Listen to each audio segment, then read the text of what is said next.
250 миң сом.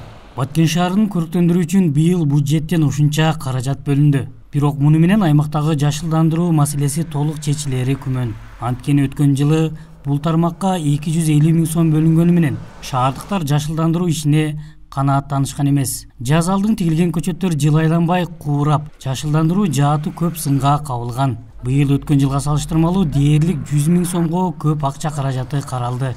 Бирок былтыркы иштин солгун жүргөнүн көргөн шаардык кеңештин депутаты быйылкы каражат текке кетпесе экен дейт. Иш-чарада ишембиликтерди өткөрүүгө 250 миң сом, шаарды жашылдандыруу жана көрктөндүрүү боюнча бул жаңы көчөттөрдү тигүү, арча, гүлдөрдү тигүүгө 350 миң сом бөлүнгөн. Былтыр дагы бөлүнгөн. Биз ар бир көчө боюнча, мисалы ошол 250 миң сом былтыр каралган болсо, жашылдандыруу көрктөндүрүүгө кайсы көчөгө канча түп көчөт, эмне түп көчөтүн сураганыбызда так маалымат тилекке каршы берилген жок. Буйтап аркы беркин айтып атышкан. Эми быйылкысын көзөмөлдөшүбүз керек болуп атат. Шаардык мэрия былтыркы жылы тигилген көчөттөрдүн куурап калышына кургак аба ырайын шылтоолошту. Анан дагы былтыркы жылы тендерге эч ким катышпай, иш май айына чейин өтүп кеткенин себеп кылып жатышат. Быйылкы жылы андай мүчүлүштүктөргө жол берилбейт деди вице-мэр. Быйыл андай болбойт, азыр мен айтпадым жана жашылдандыруу ишканасы деп. Ошону биз уже баштайбыз. Мына ушул апрелдин 10-15-лерине чейин шаарыбызда аз деле жерге гүл эгилет.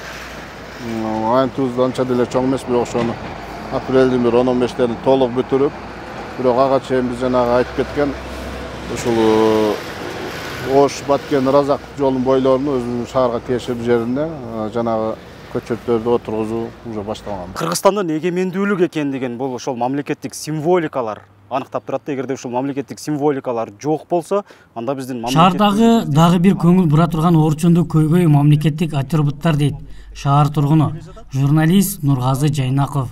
Туу аза күтүү учурунда гана ылдый түшүрүлөт, таптакыр алынып салынбайт дейт журналист.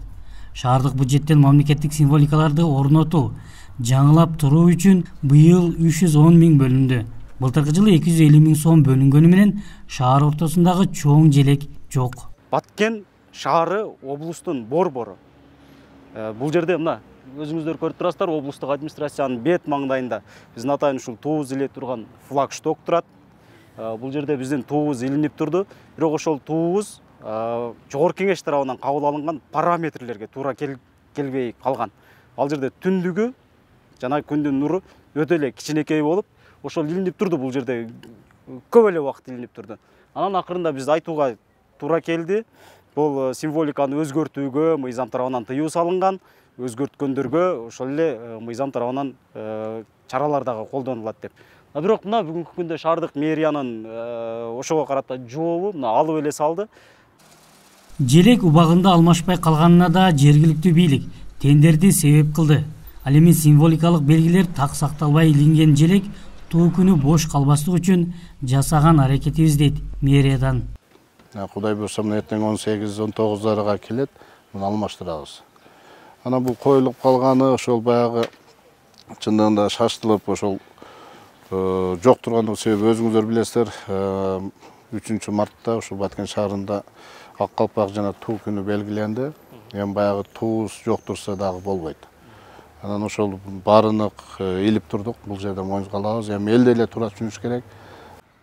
Былтыркы жылы шаардык бюджет кеч кабыл алынып, көп мүмкүнчүлүктөр колдонулбай калгандыгын шаардык бийлик маалымдайт. Быйыл 13 март күнү Баткен шаарынын бюджети 132 миллион менен бекитилди. Каржы бөлүнгөнү менен азыр жашылдандыруу иштерин ким кылат? Белгисиз бойдон турат.